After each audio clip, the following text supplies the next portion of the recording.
All right, can everyone see the deck here? All right, great. Let's take a look at our agenda. Standard agenda tonight. We do not need an executive session for any items this evening. We have 2 items in new business and 0 items in old business. So let's go ahead and get started with our vision and mission. I will kick us off again. Vision: to develop globally minded citizens who have the knowledge, skills, and attributes to affect positive change in our world.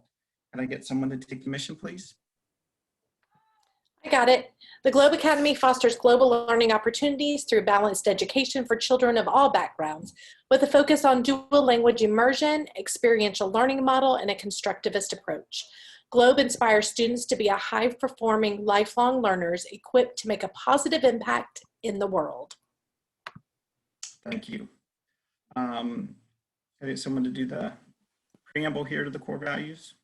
The Globe Academy's core values are expressed in the acronym CREST: community, respect, empathy, sustainability, and trust. These values are expected of the governing board, faculty, staff, parents, and students. They are woven into daily life at Globe and incorporated into the curriculum. Community: we are inclusive and we nurture and support one another.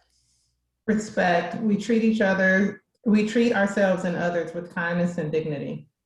Empathy: we strive to understand and share the feelings of others. Sustainability: we aim to conserve our resources for optimal use in the present and future. Trust: we are committed to honesty, transparency, and respectfully sharing our thoughts and encouraging others to do the same. Great, thank you, everyone. All right, we have 2 speakers for public comment tonight per the Board of Director email request. I want to remind folks that each speaker may speak for up to 2 minutes. Speakers are cautioned from making comments that involve an individual staff member, a personnel action, a student disciplinary matter, a complaint about an individual student, or any pending legal matter in which the Globe Academy is engaged. Speakers are asked to state their remarks in a courteous manner. As a matter of protocol, board members do not respond to public comments during the meeting. The first request came from Robin Brandman. Is Robin on tap? Can we get her audio? Yep, I'm going to, hold on just 1 second. All right, Robin, you should be able to talk. Can you hear me? Yes, thank you. Great. I'd like to thank the board for all the hard work that they are doing, especially in these challenging times. I've spoken before about the communication and transparency and have seen improvement in both areas during this pandemic, but I've noticed that in the minutes, the parent or stakeholder comments are not always completely accurate, perhaps because they are paraphrased. I would like to make a request that any parent or stakeholder can submit their comments in writing to be included in the meeting minutes so that they can be accurately captured. In reviewing the stakeholder comments from each meeting, the board can see patterns of concern and take action from a more knowledgeable place. Thank you. Thank you, Robin. Yeah, let me get that down. Written minutes in record, written comments in record. Okay. Thanks, Robin. Appreciate that.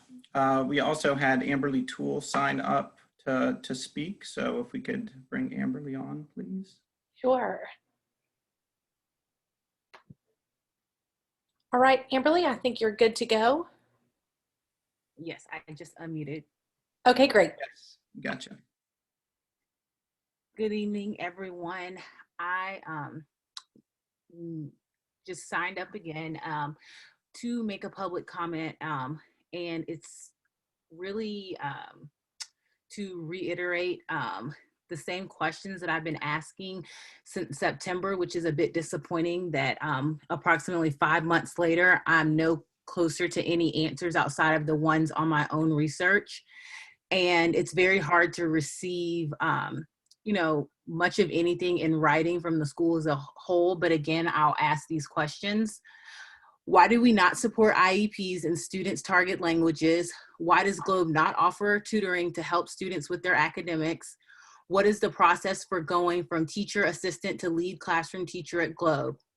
I did answer my own question about certification levels of teachers at the school, and it revealed that 80% of our teachers are not state certified.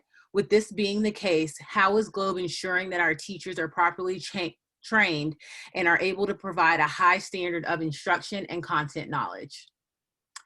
We know that schools are open and learning is happening, but we do know that there is still some learning loss in the sense that the amount of learning may be less given the constraints from the pandemic. Is there a plan for remediation for this summer or going into the next school year? Thank you. Thank you, Amberly. The first two things that you brought up, just you'll hear a little bit more about this tonight in Drew's report, most likely in the academic committee, but both of those issues that you raised are both being covered actively in the academic committee meetings.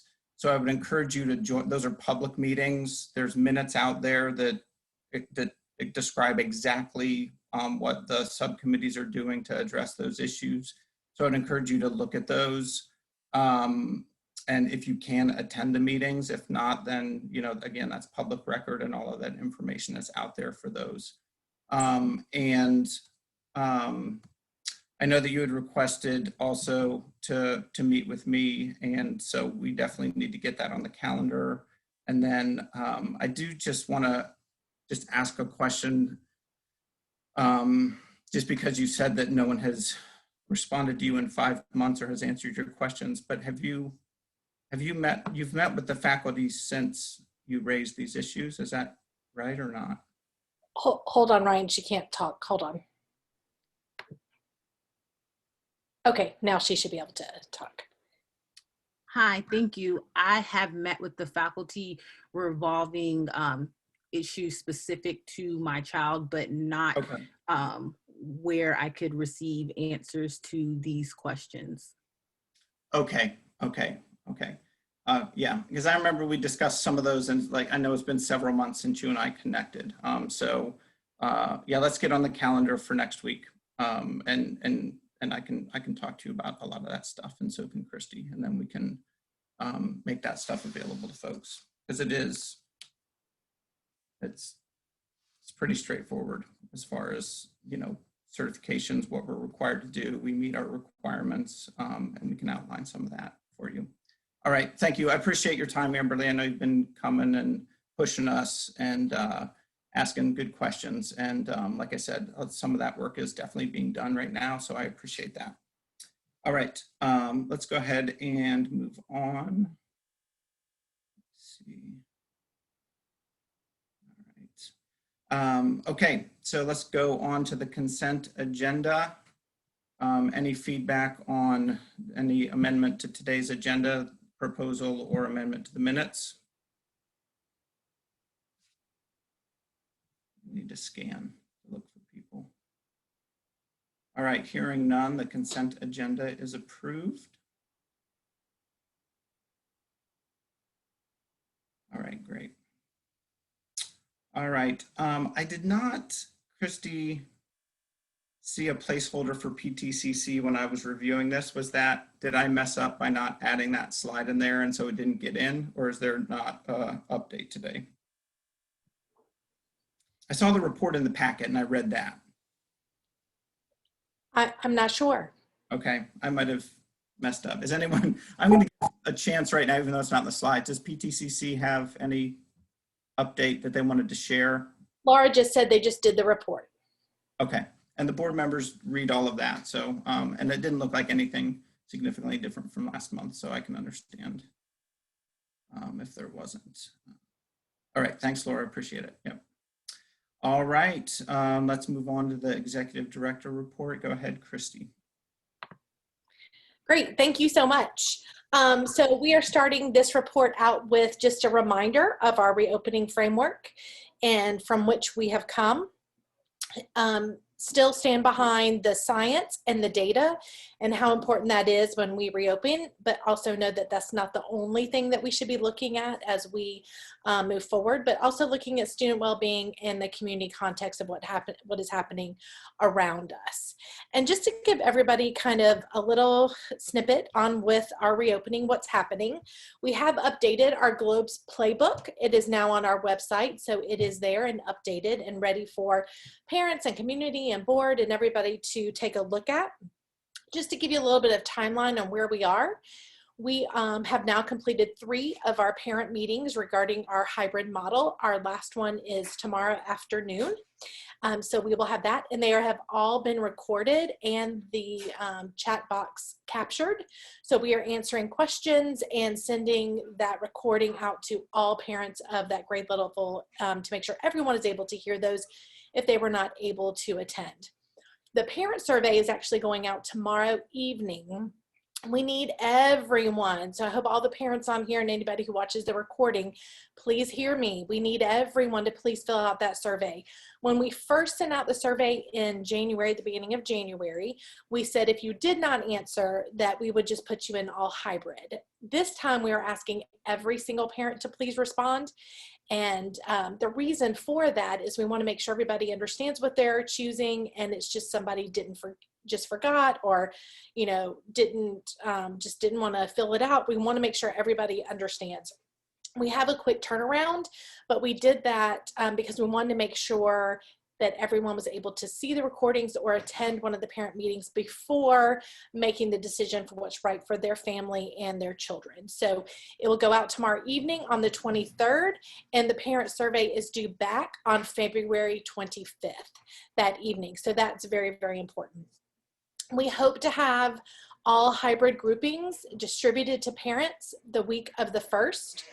And just so everyone knows, I've said this on the parent meetings as well, but we need, as much as we would love to give everybody the choice to pick which days you would like to have for your children, it is not possible for us to do that and to entertain all the requests at this time. We are trying to make sure that every family, their children are coming on the same days, and also making sure that we are servicing all of our children who are in gifted, special ed, EIP, ESOL, all those different avenues, making sure we can service all of them. So that is for sure. And just a reminder, we're predicting. All of this depends on DeKalb County School District making a decision to open their schools for students.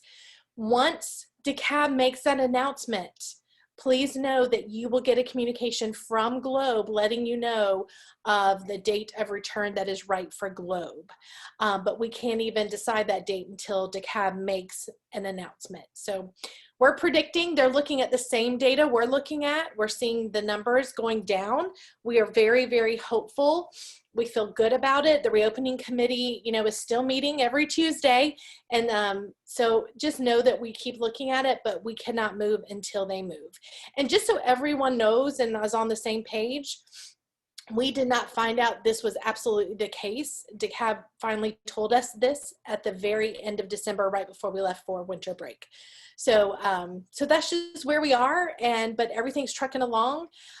Staff is, you know, they're going to be coming back and getting everything ready. So when it's time, we will all be ready and looking forward to seeing those beautiful faces in person again, even if it's covered with a mask, nose and mouth. All right, next slide.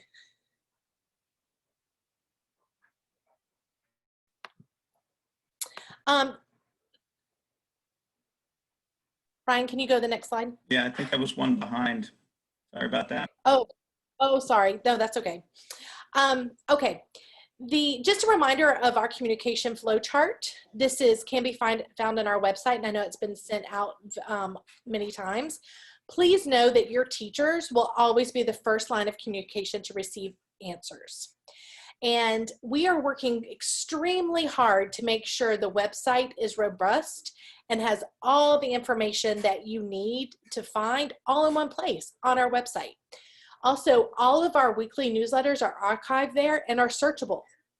Please remember, Facebook is not the best way to find or retrieve accurate information. So please do not hesitate to look at this communication chart and follow those lines so you can get the answers that you need. All right, at this time, I'm actually going to hand this over to Meg Brown, our wonderful admissions director, and she's going to kind of take us through enrollment, where we are, what's been happening, and where we are with our lottery that actually happens Friday. Thank you. Yes, so just on this chart, you can see our enrollment numbers as they stand today. We are at 1061, and we feel pretty good about that. We have lost some students over the year, but we've been able to backfill a lot of those seats.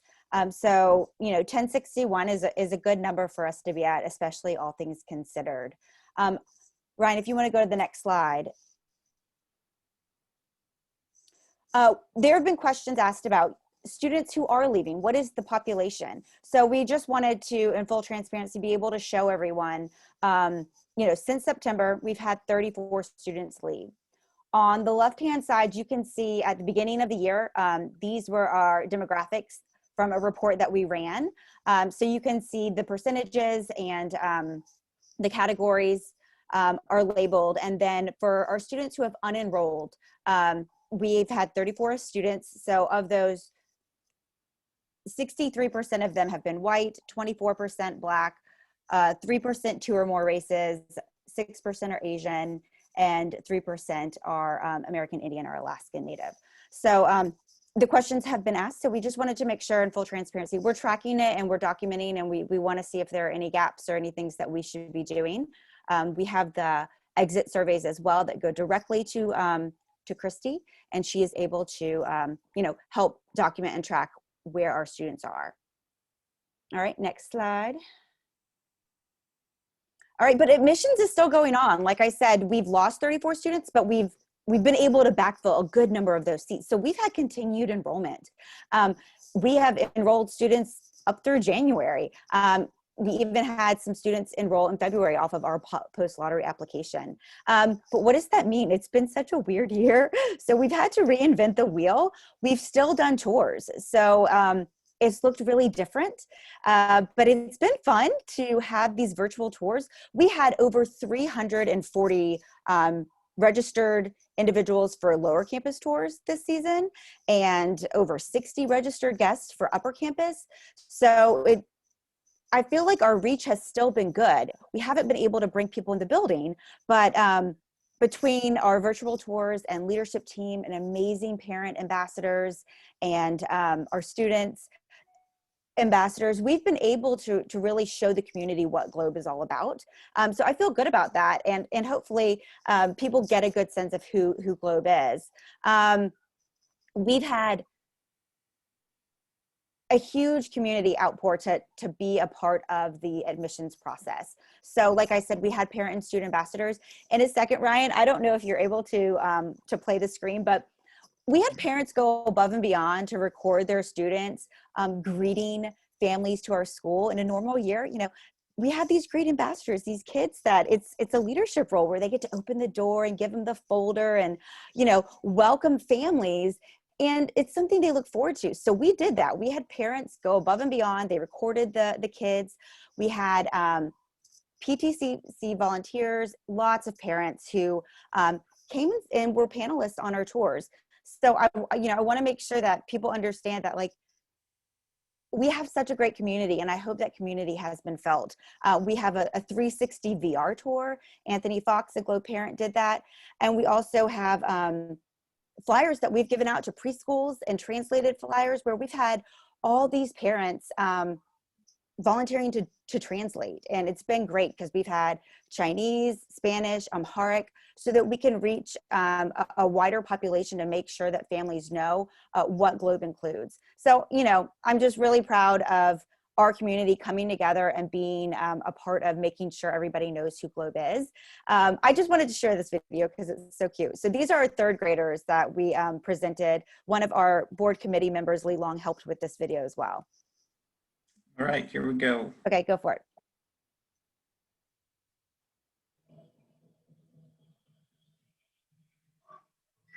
Oh, I don't know if your audio is connected. So I hear it, but it doesn't mean everyone else hears it. We were kind of, can you turn it up, Ryan? Can you turn your volume up? I can.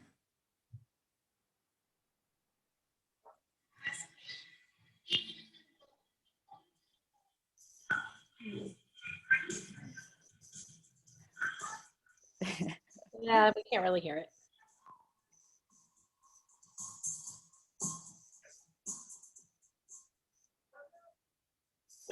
They're so cute. I'm happy to share it on my screen. Ryan, can you share sound on yours when you do a, like from your screen share? I don't know. Really? All right, give me a second. It's okay, and I don't want you to worry about it too much. Katie, what would we do without you? Let's try again. Can you start it over, Ryan? It's short. Yeah, absolutely. All right, here we go.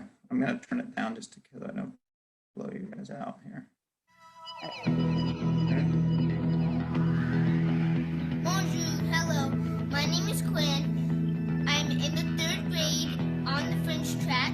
I've been at Globe since the 1st grade. Bienvenue à Globe. Welcome to the Globe.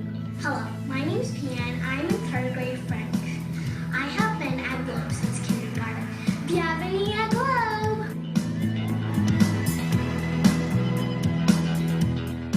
Hi, my name is Bodie. I am in the 3rd grade Spanish track and I have been in the Globe since 2nd grade. Bienvenido a... Hi, my name is Samita. I'm in the 3rd grade Spanish track. I've been at Globe since kindergarten. Bienvenidos a Globe. Hello, my name is Jonathan, and I am in 3rd grade Spanish track. I've been at Globe since kindergarten. Bienvenido a Globe.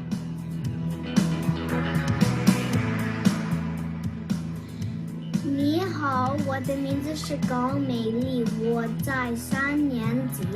Hello, my name is Amelia. I am from the 3rd grade Mandarin track. Hello, my name is Dash.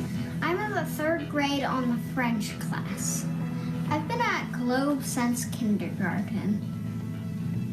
Bienvenue à Globe. Hi, my name is Karen. I am in the 3rd grade Mandarin track. I have joined Globe ever since I was a kindergarten. Why are you calling?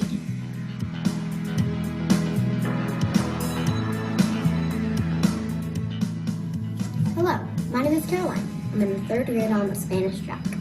I've been at Globe since kindergarten. Bienvenido a Globe. My name is Milan. I'm in 3rd grade on the French track. I've been in Globe for 3 years since I was in kindergarten. Bienvenue à Globe.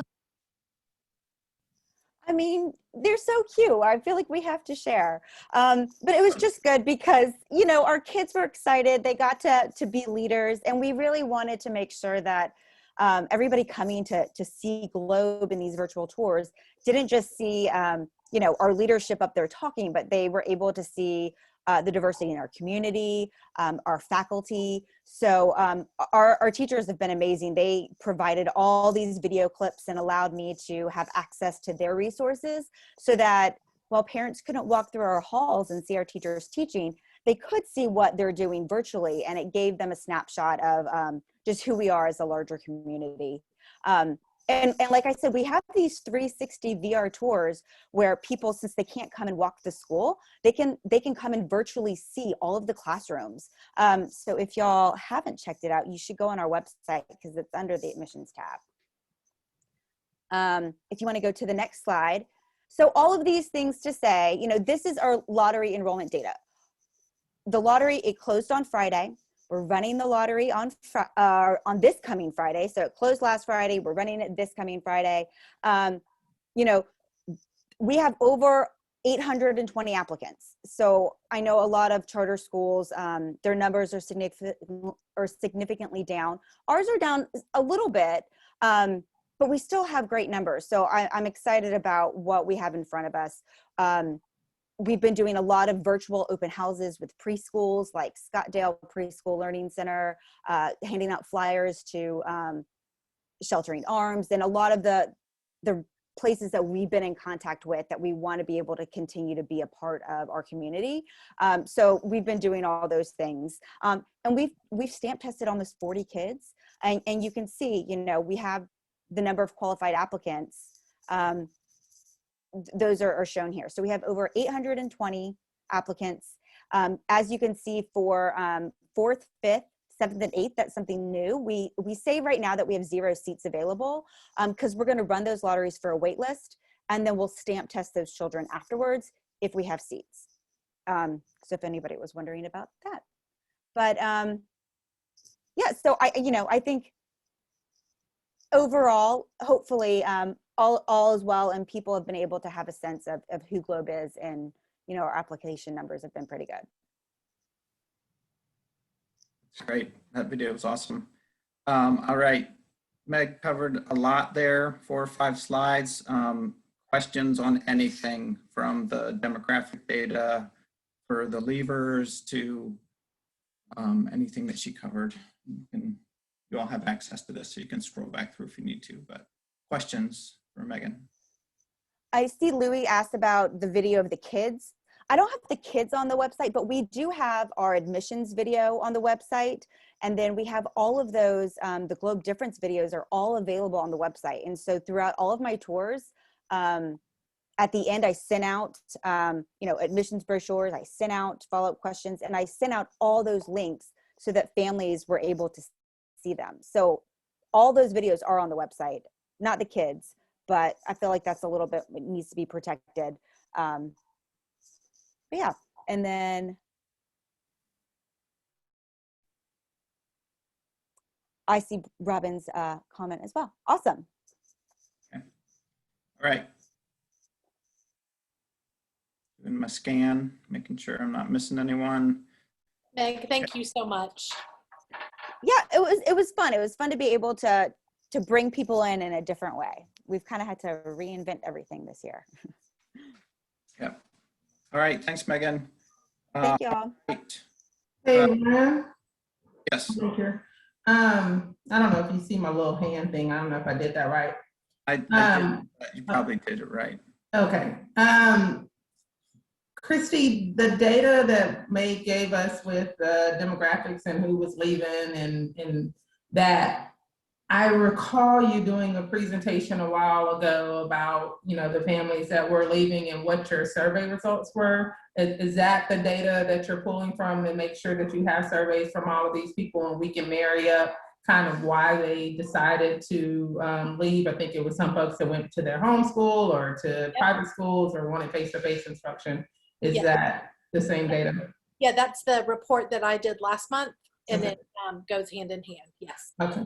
All right, just wanted to point that out. I knew that, but just making sure it was clear that we know why these people, we've already done surveys and been presented data on why they were leaving. Thank you. Yeah, this was around just questions of, is there a certain population that's leaving at a higher rate? So we're just comparing like our demographics to the rate at which demographically which students are leaving to see if there's something there that we need to dig into, was kind of where this question came from. So, all right. Anyone else? Did I miss anyone else's little hand? Okay. All right. Thanks, Monique. Appreciate it. All right. Drew, going to hand it over to you. I know you had a robust meeting because I was in it, and I saw your report. So go ahead. And I apologize. I know. You, we had our meeting last Friday, and I was a little cramped over the weekend trying to get things out. So I'll just go ahead and share my screen here if that's okay. Yeah, sure. Let me get out of here.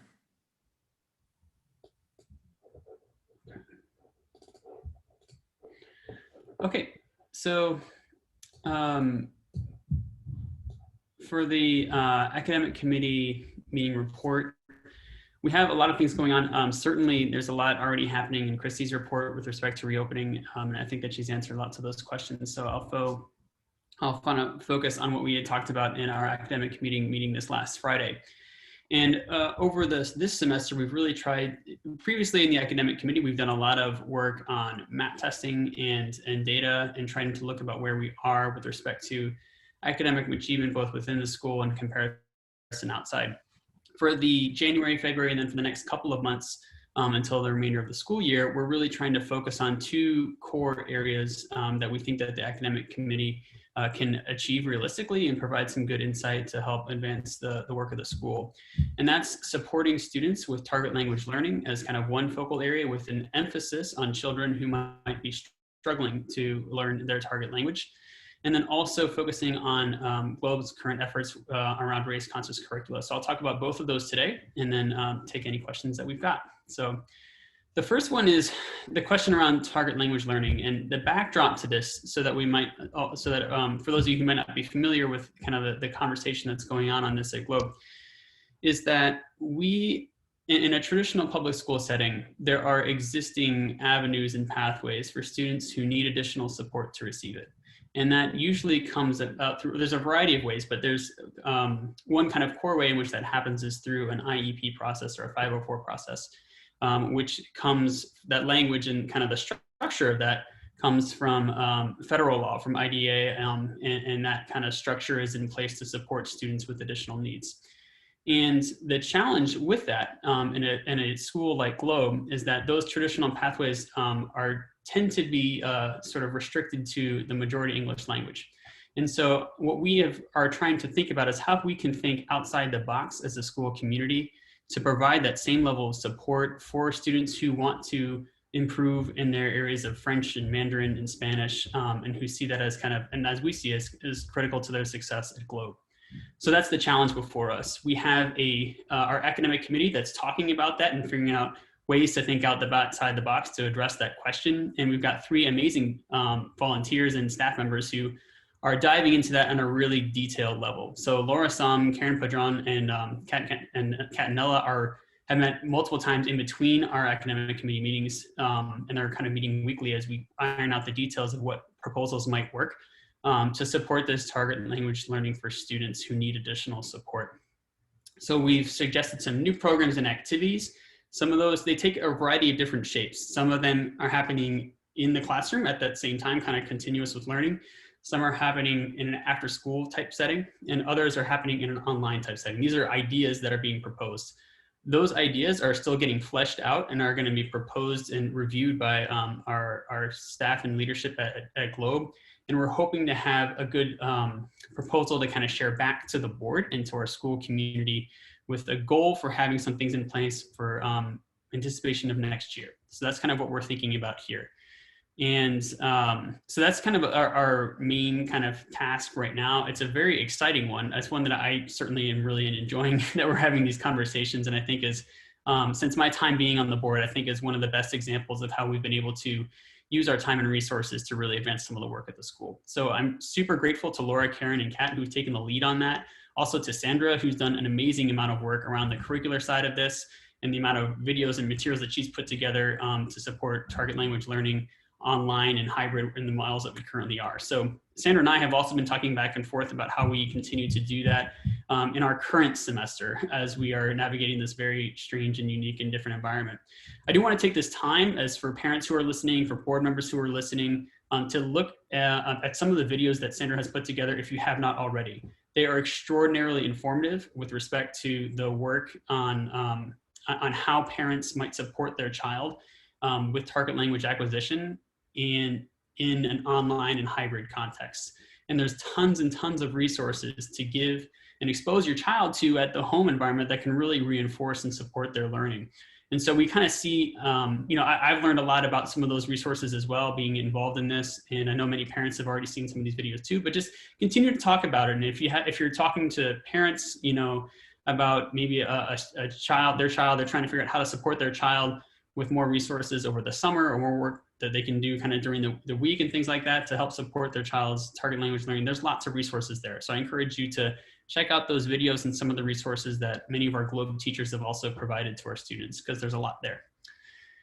So the current work on this is really focusing on the meetings that have been going on last week and this week to support parents as they think through their decision for hybrid learning. And I know that we've been kind of having lots of questions around what DLI looks like in this model. So again, I'll encourage parents to look and attend those meetings if you can, or watch the recordings if you're otherwise committed, because they really do a good job of explaining what this hybrid model looks like. Many parents are going to be thinking about that and making a big decision, hopefully, fingers crossed, as things move forward there. So just know that those resources are out there and can be a great help for you as you're making those decisions. So those are kind of the big things that we're working on around target language acquisition. Again, I'll come back to this as a big challenge. This is a challenge that's not unique to Globe, but is something that is experienced by many DLI programs across the country. And I know that our staff who go to some of the conferences around the US and meet with other DLI schools, they express this exact same challenge. How do we support students who need additional support with target language acquisition when those sort of existing resources through federal legislation haven't quite caught up to DLI models and the innovative models of instruction that we have. And so we're still trying to think about creative ways to do that. And we are excited to be able to come back and report to the board on that work soon. So that's the first part. The second one is we've also had some conversations within academic committee around race-conscious curricula. We're still having lots of conversation around where we want to take this in the context of the academic committee. The reason for that is because, as we've discussed as a board before, there's a lot of work going on with respect to diversity and inclusion, or diversity, equity, and inclusion at Globe, and our Conscious Roots consultant who's kind of guiding our staff through those conversations. And so what we're trying to think about is, how do we think about supporting this in the context of academic learning? What are we doing well that's already happening within the school and within the context of existing instruction, but also where are ways that we can grow? And I think that we had a really great conversation at our last meeting that's starting to put some details to what that's going to look like. So our goal here is to put together some language about how Globe is approaching this, so that we might help inform our broader community who has questions when something comes up with respect to curriculum in a child's class, or something comes up with curriculum on a state or national level. It's certainly a topic that shows up in the news a lot too, so that our community is informed about the approach that Globe is taking, and that Globe's approach is clear and kind of shared to the community. And so that's ongoing. The work of that is also going to be very much in line with what's going on with our DEI consultant and with what happens in the diversity committee too. So that's still, that conversation just happened this past Friday, so where we got to dive into the meat of that a little bit. So we're going to continue those in our meetings moving forward as well. Lastly, we have Jessica Varnell, who's another one of our volunteers who's a part of the academic committee, is doing some great work on data analytics that we're going to try and bring into our next couple of meetings as well before the end of the year, where we're looking at how Globe kind of fits within the context of our county and our state. So we'll have some, I'm excited for when that all comes together and we can share back as a group as well. So that is the academic committee report, and I'll pause for questions or clarifying comments or anything like that.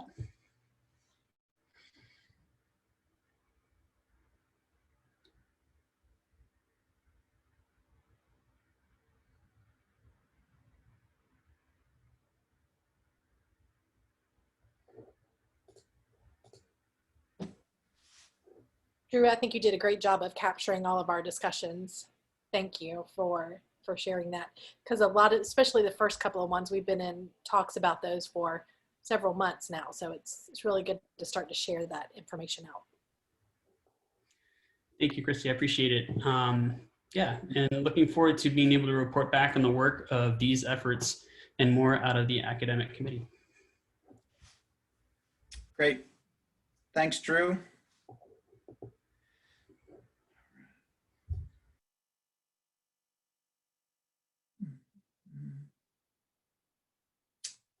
Hold on, lost my slides now.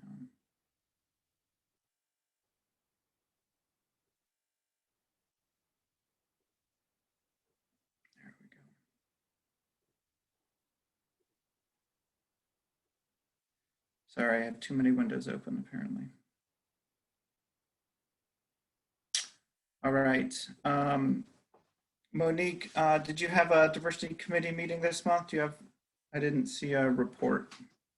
I did have a meeting. I did not get my report completed in time. I will probably just double up next month on some of the things we covered, but there's not much to report out. I mean, we're always working, but I'll double up next month.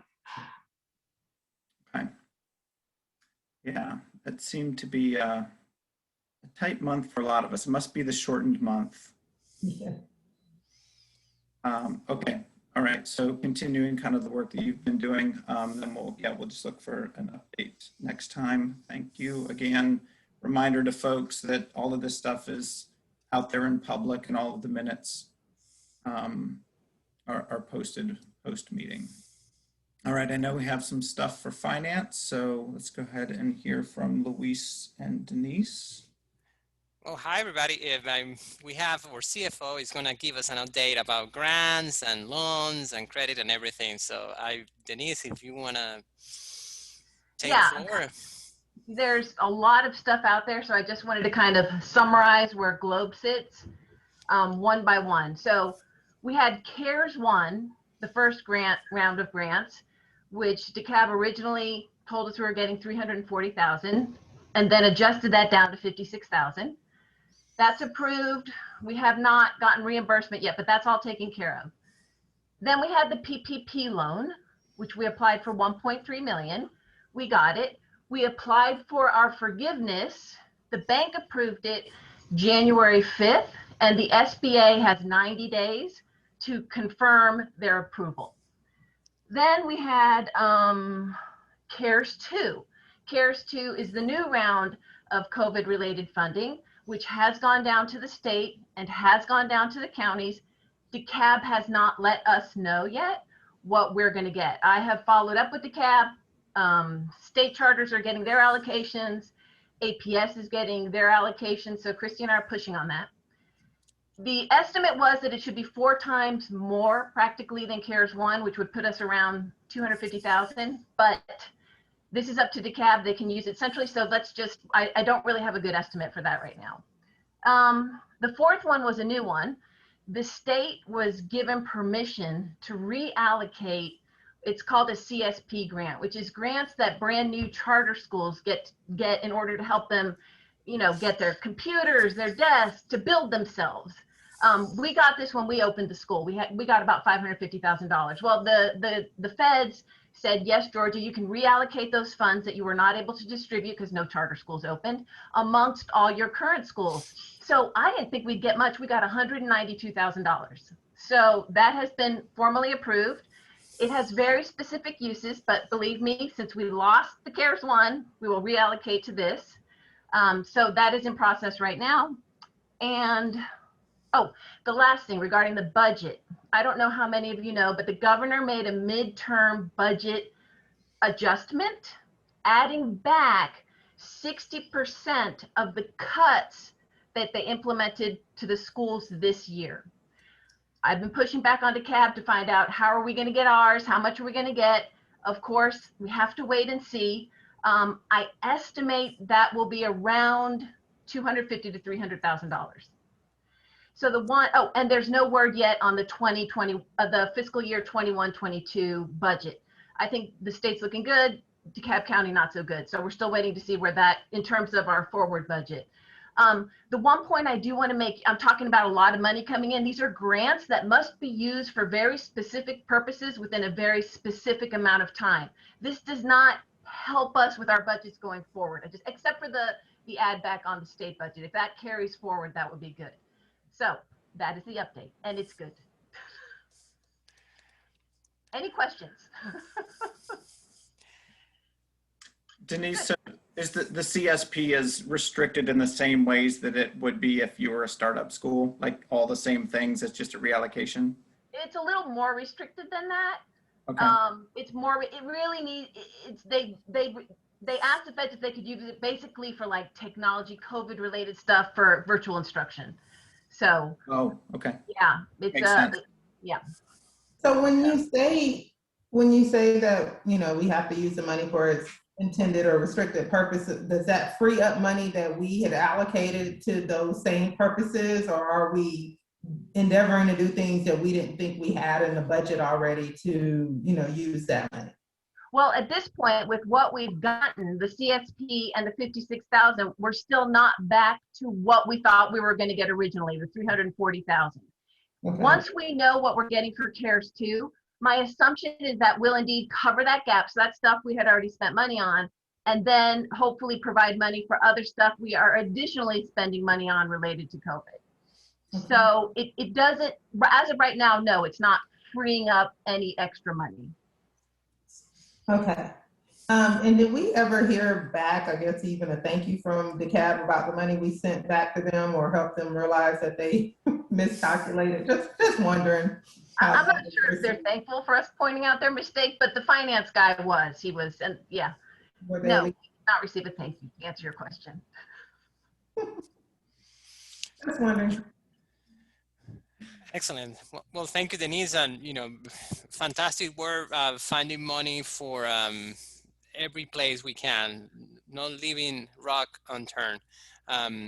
So that's for the financial statements. I mean, we're a little bit behind budget, but it's 6% of revenue. And I, you know, have you heard Denise say we're looking good? So the next thing we need is an approval for our tax return. So we feel the tax return was accepted by the government. I am not sure what kind of approval we need. We need to like acknowledge the filing of the tax return, Denise, you know? Well, this is different. So you guys approved the audit. Yeah. Back in October, I think. So this is just our regular 990. It's a nonprofit tax return. There's nothing interesting at all in here. Just a formal, you know, you guys have been presented with the tax return. Once you say it looks good, then we'll just submit it to the IRS and to the Georgia Department of Revenue. Okay, so we have not submitted yet to the IRS. It's ready for submission, right? Correct. Once you guys approve it, then we will submit it. All right. For 2019? For 2020? No, 2020, sorry. Okay. Yeah. All right. And have we seen it? It's on the, yeah, I mean, there's a copy on the package. I think I just sent it to Kevin this like couple of hours, not even an hour ago. So yeah, I don't think it made it into the published packet. Yeah. We actually do have time. If you want to approve it at the next board meeting, that's fine. Yeah, we need a time to review it. So yeah, we gotta get these things in sooner. I think we have to move up the date for the packet too. It's getting too close here with some of the stuff that we're sliding in. Let's do it the next meeting, please. I don't really want to approve it if we haven't given folks a chance to look at it. As long as we're still in compliance and we can do that, I would rather do that. Yes, it's not due until May. We received Doug applied for an extension, so we're fine. Okay, let's do that. Thank you. Sorry about that. Great. No worries. Appreciate it. Okay. And is anything else from finance, Luis? Nope. That's all we have for this month. Thank you, guys. No problem. Yeah, we had one of our shortest meetings ever this month, actually, I think. So awesome. All right, great. Thank you. And yeah, kudos to Denise. She doesn't leave. She knows everything that's happening everywhere. She's constantly reading, and we are lucky to have her. All right, thank you. Development Committee, as I mentioned, Megan is not here this evening. She did put a robust report into the packet. Here you can see where we are tracking against our goals. This is her standard report that we see every month. So looks like our numbers are slowly moving up from last month.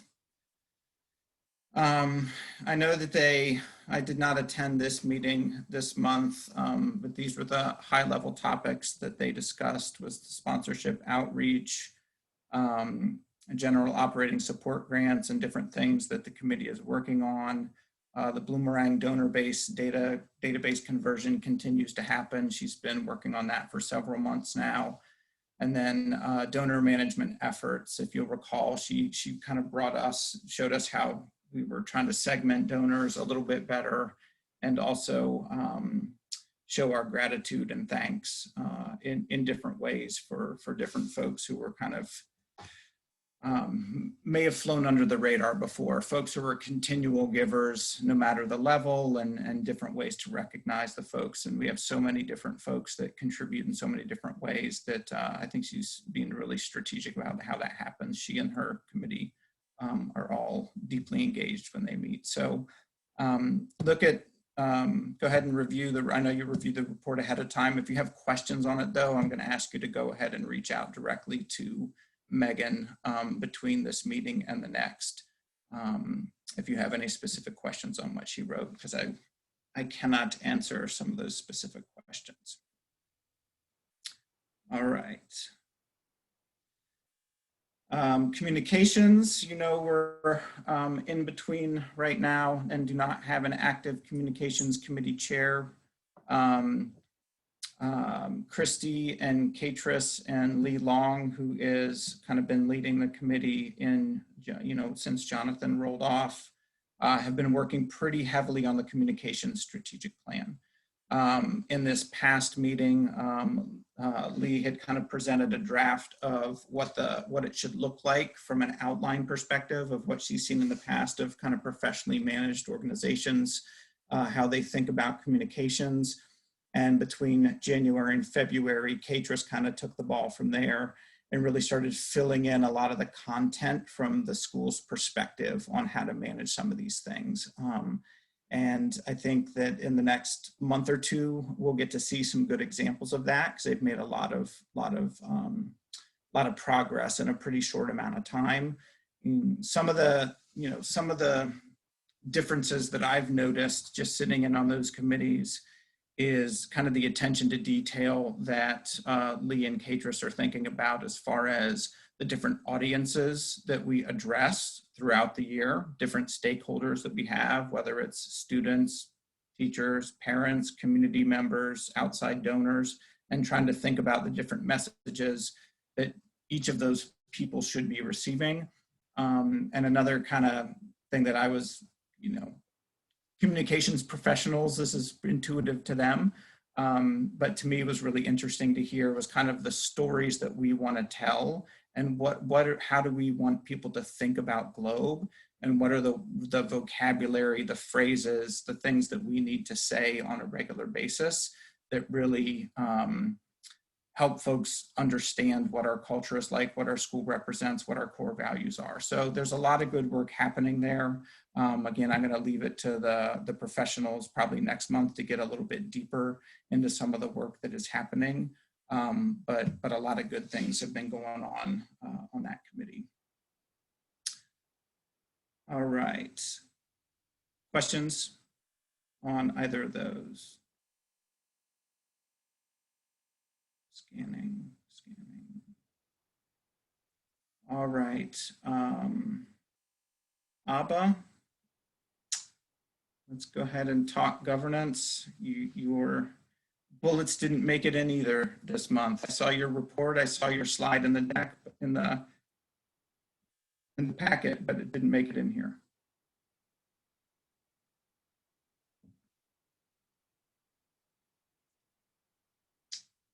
You're on mute, Abba. I don't know if you're.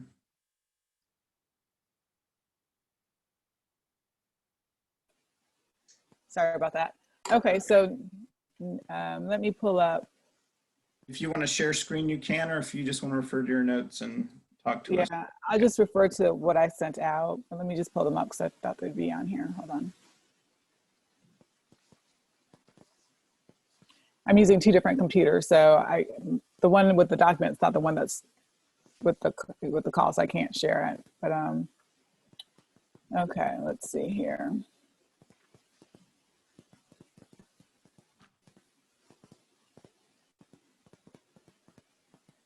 Okay, so I sent out the minutes, and that could go to the board pack. I don't need to read that to the people in attendance today, but you guys, the board will have it. It's also posted on Globe on Track. Let's see.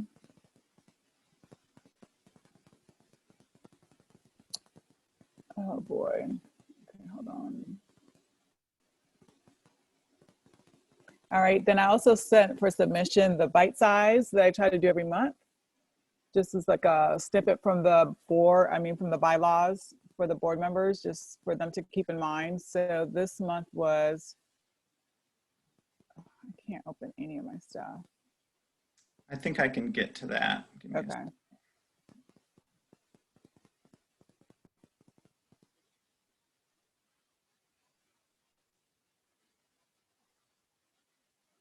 I have the packet open.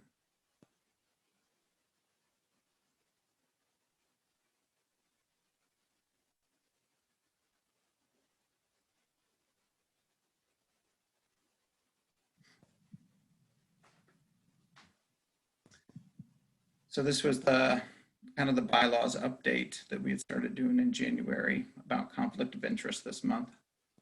So this one is the board terms. I sent out a more recent one. Hold on. Well, I think the title says board terms, but it's conflict. Oh, conflict of interest. That's my mistake then. Yes, this is conflict of interest. So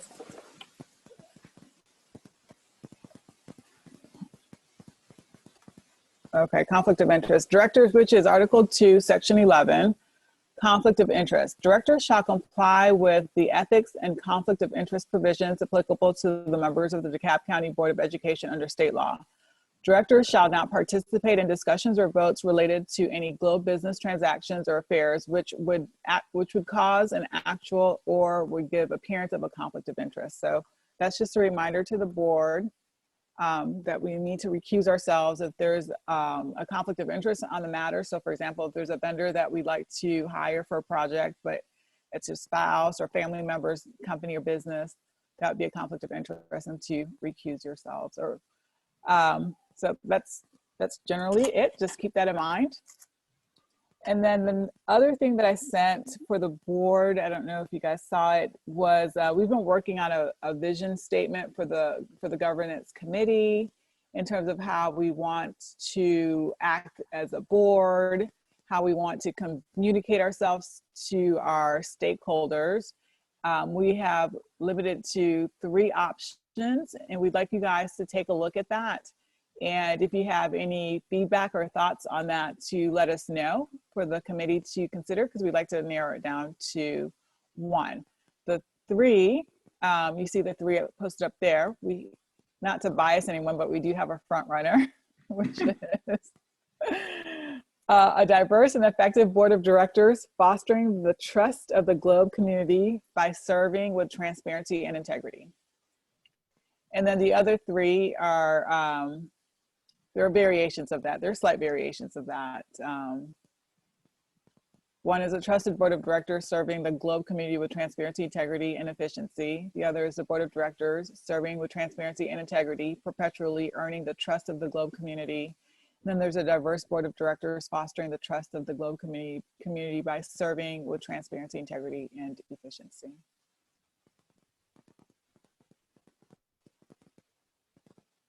You guys have any initial thoughts or feedback? You want to marinate on it a little bit more? You can see that these are similar. So I would, number 1, say, like, does this seem like directionally correct? Or a lot of those descriptors, we felt like in our discussions with the governance committee that we've talked a lot about transparency, diversity. There was a little bit of discussion around efficient versus effective, and we kind of landed on thinking effective really matters more than efficiency. And clearly, integrity matters. So is this, I think the question is, do you feel like this represents what we're trying to do here as a board? Like our vision for how we govern? And I'd love to hear any like initial feedback you have having looked at this, particularly if there's something that's missing or something you say, yes, this absolutely resonates. These particular words should be in here. But yeah, I think it'd be good to hear from folks.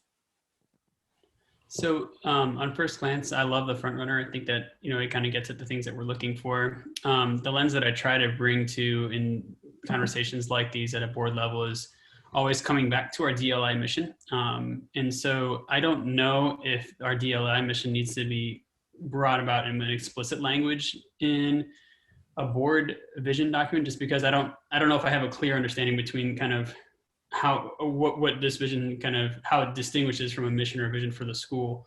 That's just the one thing that I thought to me, as I always try to ask the question, so what is unique about this vision statement at our school? And I come back to DLI a lot. So that's the only thing, but I still love the front runner. Mm-hmm.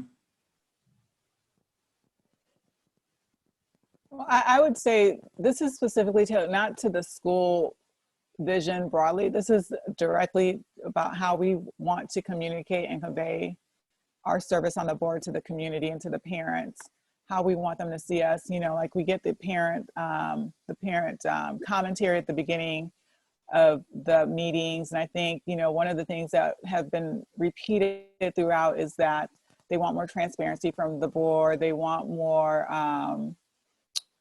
I haven't heard so much about integrity, but just, and I want them to feel like we've heard them. And this is what is like our North Star in terms of how we engage with them versus a broader school statement.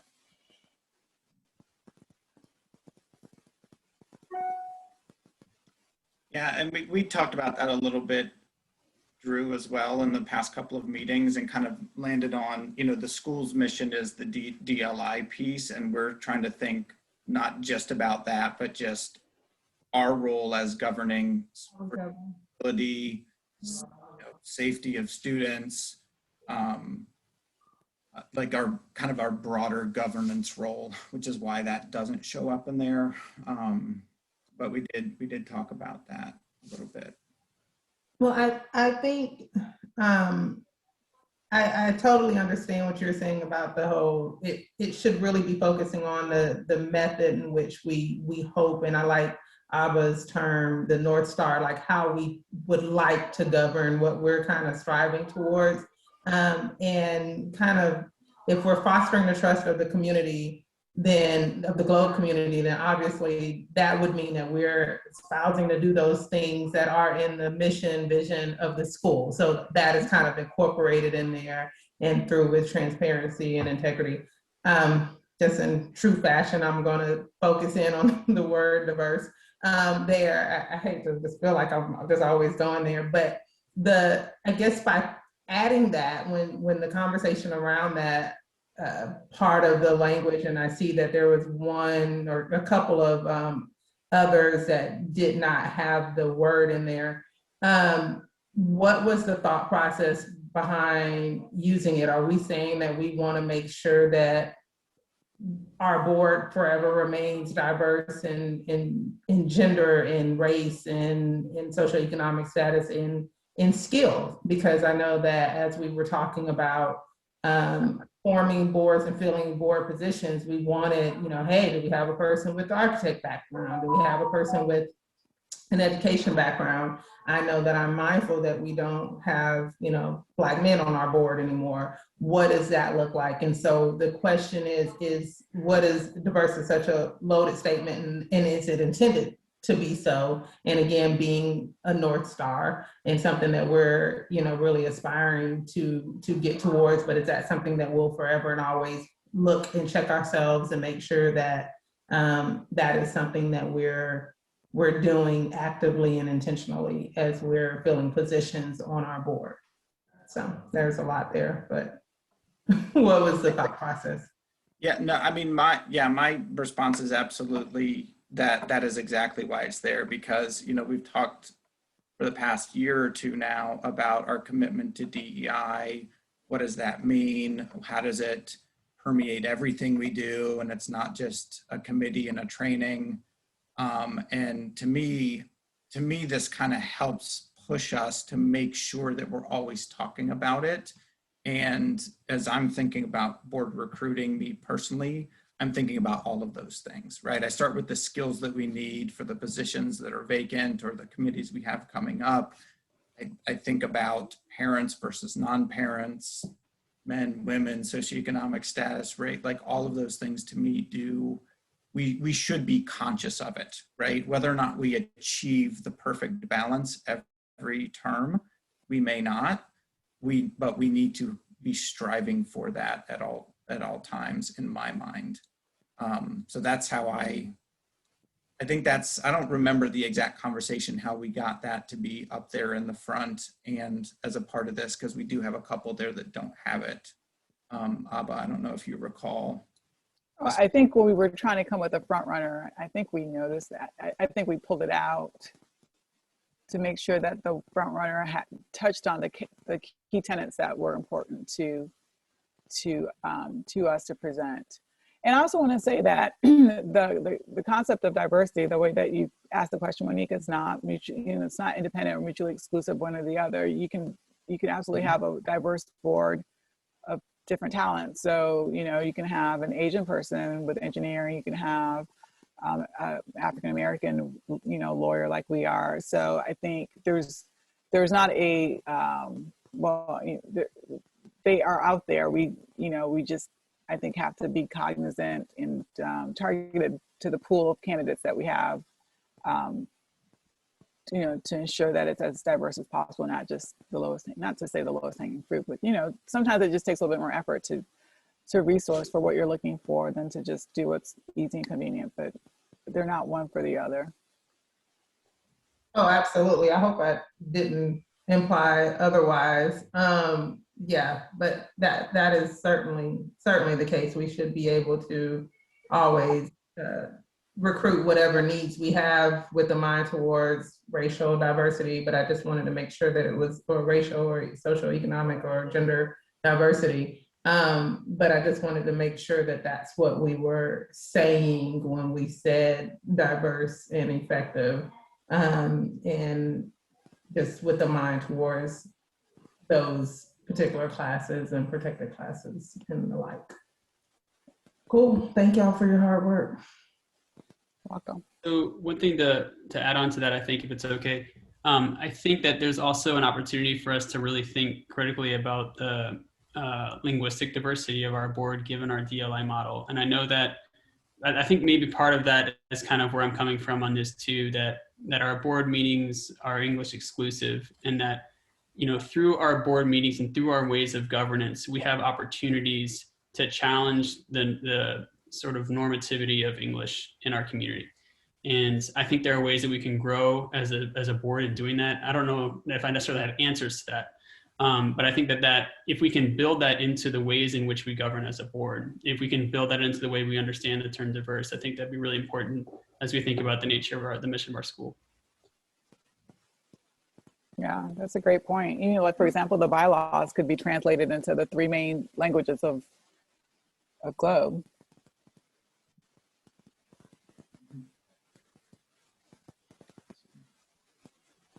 That's a great point. Okay, if you guys have any other thoughts, or you want to, because they are similar, if you want to kind of noodle on them a little bit, let us know. We have our committee meetings usually the Thursday before. We try to do the two Thursdays before a board meeting. We'd love to get your feedback or thoughts, and then we'll go from there. All right. Okay. Great. Thanks. Yep. And the other thing is we're going to have training. I know we were talking about it during our committee meeting. We talked about, I think we've selected about 4 or 5 recommended ones. We have a little bit more work to do, but hopefully we'll be emailing you guys out with some upcoming board trainings that will meet our requirements as a board. Yeah, I'm going to piggyback on that too. So I've been in contact with Georgia Charter Schools Association. If you remember last month, I kind of outlined the requirements that we have as a board annually. We do need a 3-hour whole board governance training. I did send you all a link to just a simple Google Doc to get your availability. I think about half of you filled it out. So if you could please go in and get your availability to me. I think the email was just prep for board meeting or something pretty simple, just to give you a heads up for those things. Because we need to get that scheduled, and I'd like to get that on the calendar. We do have to have a quorum for that. It'll be a Saturday morning or afternoon, and we'll get that scheduled as soon as we can. And then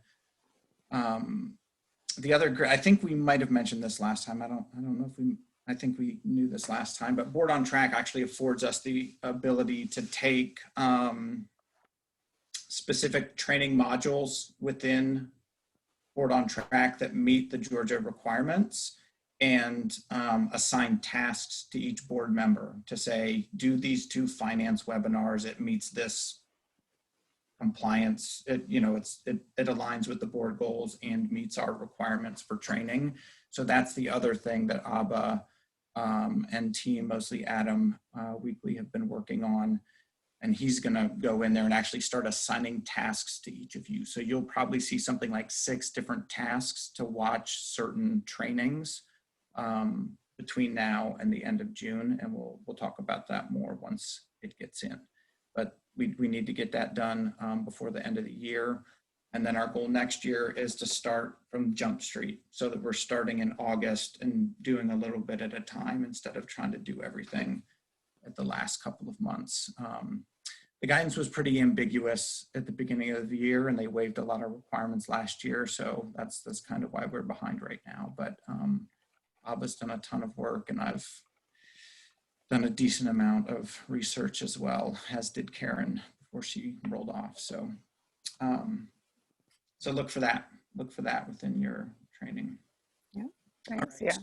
Yeah, Adam's done a lot of work on that too. I can't thank him enough too. He's been a great committee member, which reminds me that we're always recruiting for more members, if anyone out there is listening. All right, let's get back. Okay, any questions for Abba or me? All right, Katie, strategic planning. Yeah. So we did a kind of a full or a more comprehensive update, obviously, in December when we finished off fall semester. And so strategic planning committee work has been sort of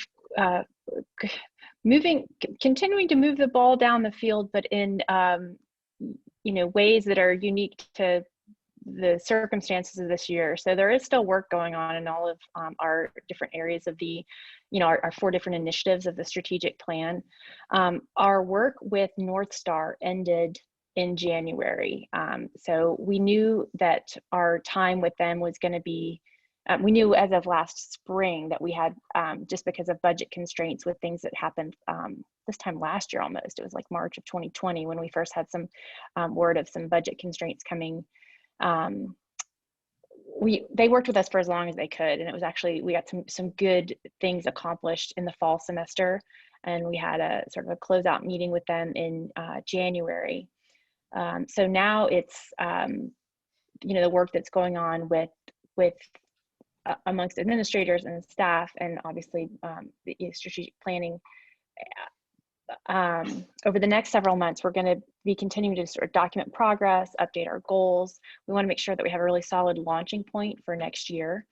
And so I've just sort of bulleted,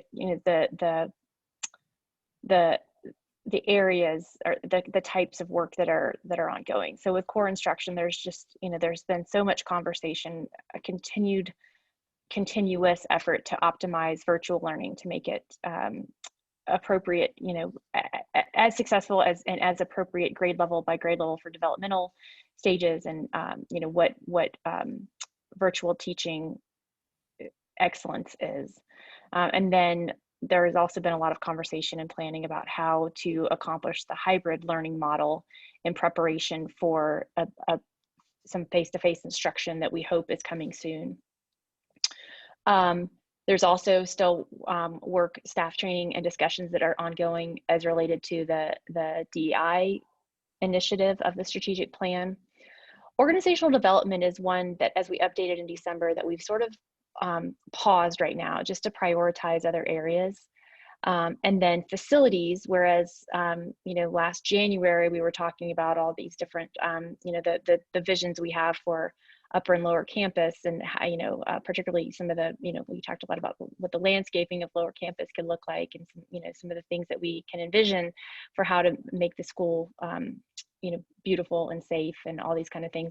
We've had to focus a lot of efforts there on just how we safely reopen the buildings. And so Christy gave updates on that with, as related to the reopening committee and what work has been done in those areas. But that's sort of where we stand right now for strategic planning.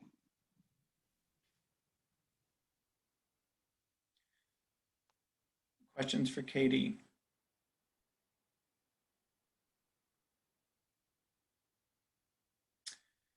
Yeah, so this has been a tough year on some of the plans, and what Katie and I met a couple days back to kind of talk about how to share the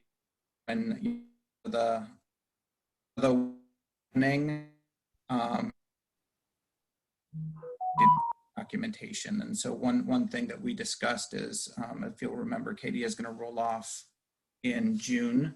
And so her work will really be to make sure that all of the plans in each of these areas are updated as far as what have we completed, what was put on hold, what are our, the past is kind of the past. So if we need to kind of reset dates and projected dates for some of the work, we need to do that. So kind of the higher level message from her is a lot of work is happening. It just doesn't all look the way that we expected it to at the time. Yeah, just wanted to voice over that for you all. We need someone to pick up this committee, so help recruit for someone to take over strategic planning, please. All right. Facilities, Chip isn't here today, but he did schedule the first meeting, kind of re-energizing the facilities committee for March 1st. He and I talked about it, and we've talked a little bit in finance committee as well, as far as kind of getting our master facilities plan together and marrying that with what our financial plans are. That might incorporate development at some point as well. So we will start to re-energize that committee and get folks going. Feel free to join us March 1st if you would like, but we will have a more robust report next month. Hey, Ryan, Monique again. With Katie's report, I don't know if I'm sorry for, but anyway, I see that we're no longer kind of working with North Star, but are we still working with Conscious Roots? Is our contract still in place with them? Meeting with them, I see that we're still having trainings and discussions, but do we have an anticipated end date on their services? Their services go through December of this calendar year. Great. Okay, thank you. I don't think this little hand thing works for you, Ryan. Yeah, I don't see little hands. Okay. Great. I'm gonna stop using it. I'll just interrupt you. Really? Yeah. Okay. Something like that. All right. Great question. Thank you. ED support and eval committee. Christy had completed her self-assessment, and Drew and Monique, we need to get together this month and just so we can give her some feedback on that. So I'll reach out to you guys to get that scheduled. And this is all kind of this is our ongoing cycle of continuous feedback and preparation for the end of year, so that nothing is a surprise to anybody when we get there. So I will be sending you something this week. All right. No old business. New business. You saw in the packet the board job descriptions. I also sent them to you prior to the packet going out to give you ample time to review them. They've been work in progress with the governance committee and been deferred a couple of times now, just based on school reopening committee and things that we needed to report out on. So we kind of kicked this down the road. But I would like to open up a discussion on those 5 job descriptions. It was the 4 officers for the board, and then the general board member job description that the governance committee really refined and presented to us. I've reviewed them a couple of times and I've seen them in this final format, and I'm satisfied with them, but I would love your feedback if you saw anything that you would like to edit, have questions on for Abba or me.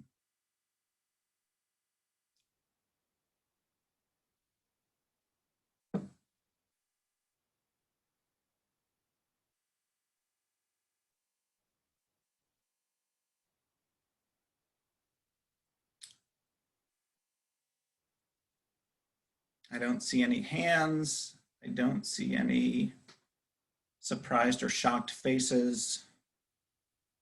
I can't see Luis at all, but I'm sure there is a very good reason for that. I'm not pressuring you. I just, thoughts? I have one thought. I don't know. It's the same thought as my one from the governance one. So I feel like I apologize if I'm repeating a broken record here. But in the general board of directors job description, I think just having some language in there that really focuses on the responsibility of each board member to advance the dual language mission of the school. And I know we talk about the mission in general terms, but I think having the words dual language in there would be important to just emphasize that, you know, as a board, that we can all participate in that work. All right, let me pull up the packet real quick.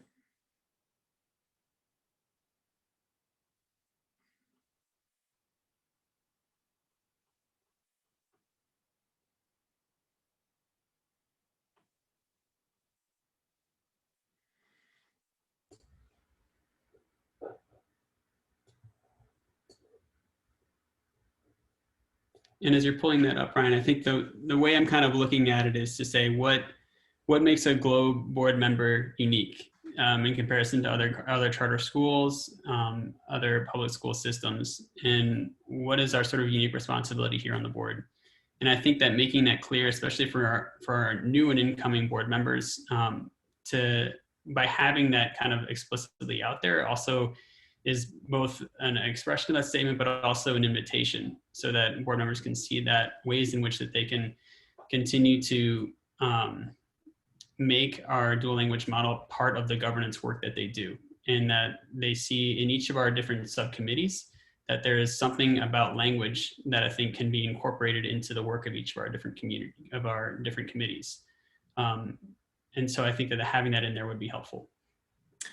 Is this the part you're looking at specifically? Serve as ambassadors, advocates, community representatives, or something about advancing the DLI? Well, I mean, I guess it's a part of that too, but I would actually go up to the top. The very top? Yeah, where kind of under where it says, so where it says determine the mission and purpose of Globe, kind of in that area, where we kind of talk about the mission in broad terms, but adding something like, even if it says the dual language mission of Globe or something along those lines, it doesn't have to be too much. And I don't want to sort of make the complications around the wordsmithing of the document, but just really trying to make explicit each time we have documents that represent who we are and that are public facing, that those documents reflect the very explicit, and I think the thing that makes us most unique as a school. Mm-hmm.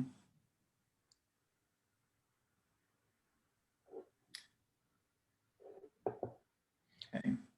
So even, yeah, under where it says understand and support the dual language mission of our school, for example, would be a way to address that perhaps. Or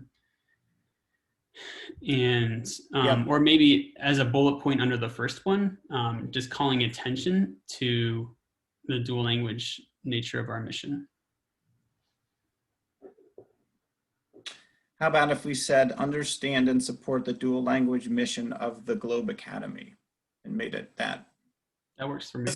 This was, you know, this was a generic document that we did our best to tailor and add in, make it, you know. Yeah, I mean, and it's helpful for me to review it again too.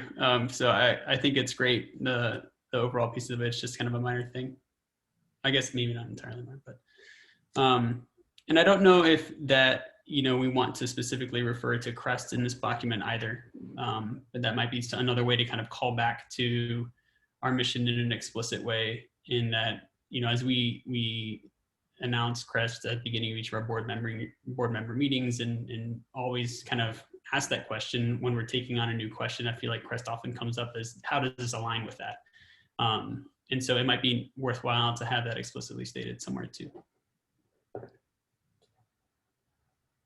Okay. All right. My preference would be to actually agree on language and include it in the motion, to say approve these pending changing bullet 2 under specific responsibilities per Drew's suggestion or something like that, because I just don't want to kick this another month, I guess, is what I'm hoping to do. So if it's fixable now, I would prefer to do it and get it done. If we think we need another round of revisions, that is okay. But if it's small and we can do it, that works for me. If it works for the committee, I think that making this change that you said, understand and support the dual language mission of the Global Academy, would work for me. I like it. Others?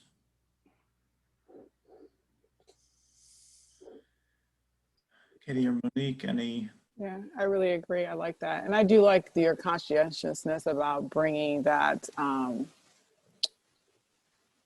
you know, one of our core identities and stringing it through everything that we do. I think we could do a better job of that. I really do like that. Yeah, I agree.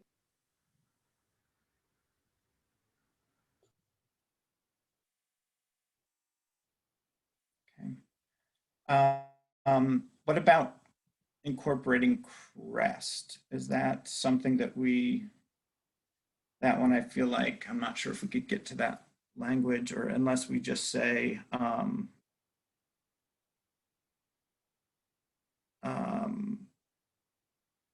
see, let's look at organization resources. I mean, what you put in the first bullet point, determine the mission and purpose, I think it's in Globe there, but maybe we can add a sub bullet point. I was going to say, yeah, something maybe more general, because I was flipping back to the website just to get it pulled up. But if we mention the mission and about the global learning opportunities or something along those lines, or DLI, that goes under the mission. And then just maybe just saying core values in general, and those core values at, you know, this time, or, you know, for Globe as we've defined them, include CREST. So you may not have to spell it out if you reference core values. Yeah, so maybe it's a third bullet here that says represent the core values of the Globe Academy. Yeah. And then we're hitting vision, you know. Yeah, so the DLI focus comes under our mission. Yeah. And our vision doesn't reference DLI. That was kind of why I was quiet. I was trying to look back. So our vision doesn't reference DLI, but it talks about globally minded citizens. So I think that if we're here to support the vision, mission, core values of the school, it's almost incorporates it by reference. That makes sense. Okay. So how does that work for folks? Understand and support the dual language mission academy, new bullet, represent the core values of the Globe Academy? Is it as simple as that, or does it need to be more? I think that works for me.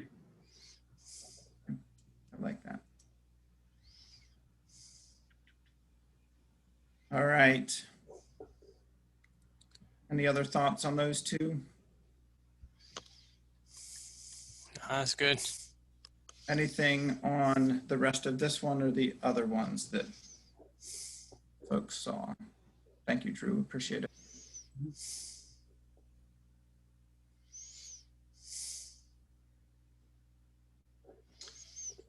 All right. If that meets everybody's standards, then I would ask Abba, as the chair of the committee, to I'd like to entertain a motion to approve these job descriptions pending the changes during our discussion. Okay, I'd like to make a motion for approval of the job descriptions as presented and modified or tweaked during this meeting. I'll second. And All in favor? Sorry, all in favor? all opposed? Having to click left or right. All right. Any abstentions? Hearing none, motion carries unanimously. Thank you, everyone, and Governance Committee, thank you for your hard work on that. Sure. I'm coming. So I'd like to, before I jump off, just to thank Sean for his hard work on that. He did a great job on that. So if he's here, thank you for that. Yes, I second that. Absolutely. Thank you, Sean. Okay. All right. I'm going to stop share there. All right. Hang in. We're getting close. All right. Second order of new business is to add a new board member. Lee Long has been serving on the communications committee for more than a year now. Has been extremely active and is kind of referenced some of the work that she's been doing recently, but has been working pretty diligently this entire time that she's been on the committee.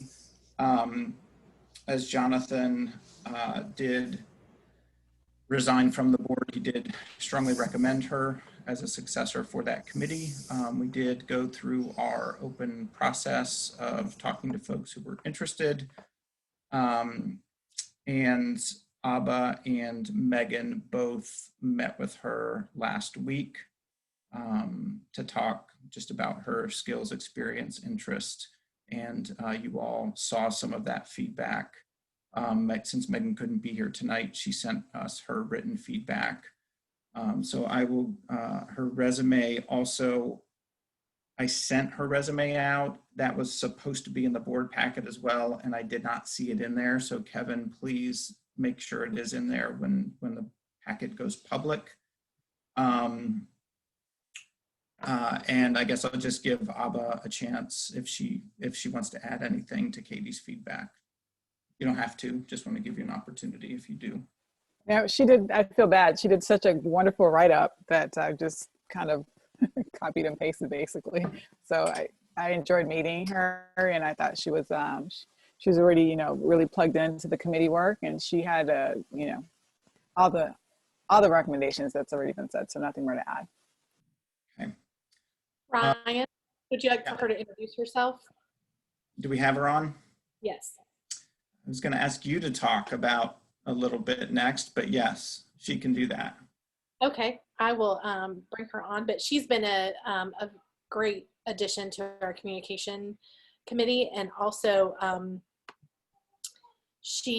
the whole playbook, she was able to help us, and when our staff didn't have the bandwidth, she was able to step in and really help get all that organized and done. So she's been a really great asset to have. Yeah, that's a good point to actually bring up, is that she's been plugging into the reopening committee to help with those communications too. So, all right, Lee, I was actually going to try to fumble through your skills and qualifications, so I'm glad you're here to say a couple of words.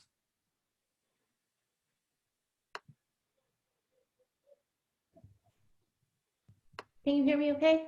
Yes. I wasn't sure if I got unmuted. It's so nice to see you all, and thank you for considering me for the board. I've had the pleasure of working with Christy and Katris and Ryan and Jonathan previously for the past year or so, and it has been really great to get a sense of the priorities of the school and the values and the challenges, especially in this pandemic influenced year, to really get a sense of what the urgent needs are and what the sustained ones are.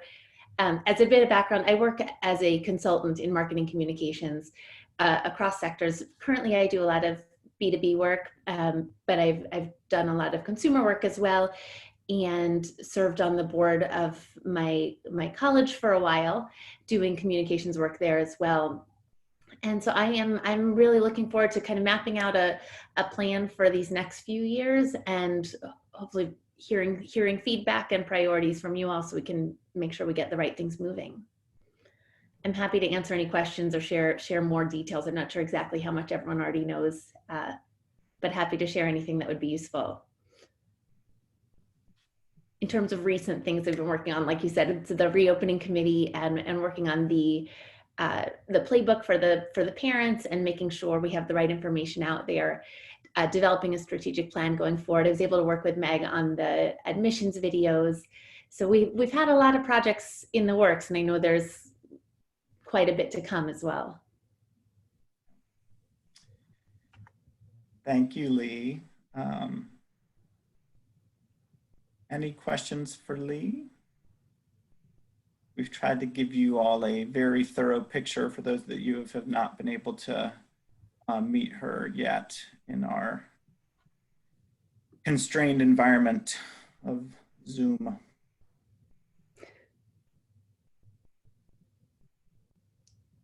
All right. Hopefully that means we did a good job of our process this time. Thanks, Lee. Appreciate it. So now for the uncomfortable part for Lee to be here in public and listen to us vote on whether or not to add her. I remember that feeling, by the way. This is weird, but it's part of the process. Can I get a motion to add Lee Long to the board of directors? I move a motion to add Lee to the board of directors. Lee Long, right? So yeah. Yes. I'll second the motion. Thank you, Monique. All in favor? Aye. Aye. All opposed? All abstaining? I don't know if we have enough members for anyone to be able to abstain. All right, thank you. Motion carries.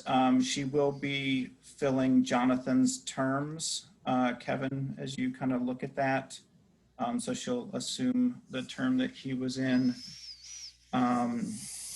Welcome, Lee. Thank you so much.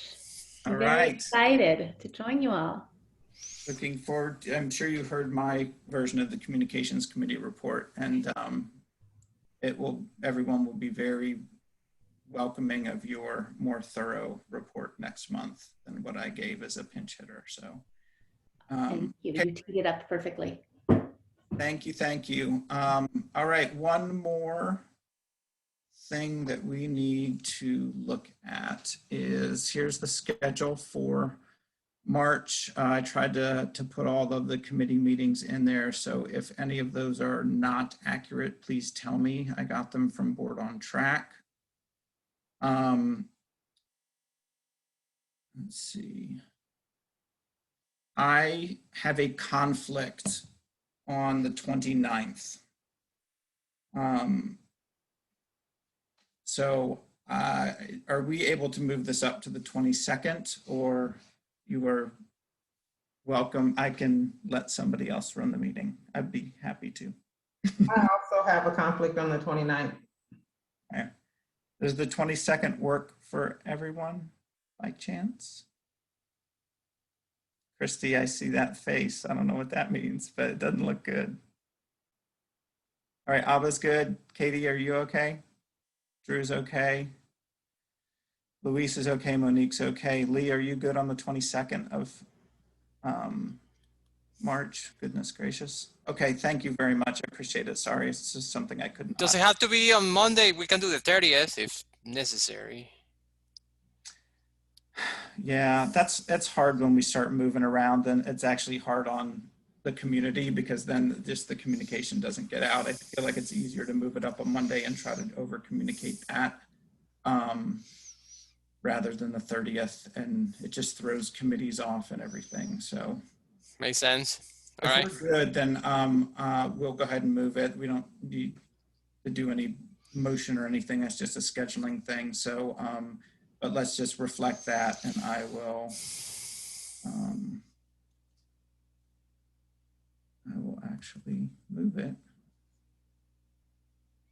and change it here just so we have that. Have that change done. All right. That is everything that we have for tonight. Before we go, I just want to say this was not our best meeting. We were not all prepared, including me, as prepared as we should be. So I just want to challenge folks to please hunker down a little bit and let's work a little bit harder to get this stuff in. I know the committees are working hard and doing the work. I know they are because I'm attending most of those meetings and I see all of the hard work that's happening. But we need to get to the finish line and present this in a way that, you know, everyone on the board is learning from each other, as well as, you know, we're communicating to stakeholders with what we're doing. So I know the challenges. We're all living the same thing here, but let's try in the next meeting to get our stuff in on time and have things ready to present. Okay, myself included. Like I said, mea culpa as well. I wasn't as prepared as I should have been. So with that, I'd like to thank you all for your service and your attention, and thank everyone who attended tonight. And have a good week. Let's adjourn. We probably should do that part first. Can I get a motion to adjourn? I move to adjourn the meeting.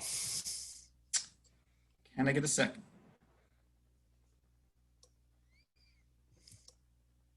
Second that.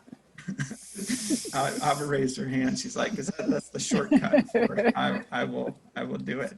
All in favor? Aye. Aye. All opposed? None. Thank you all very much. Have a great week, and look forward to attending my third grade meeting this week. Yay. Thank you. Good night.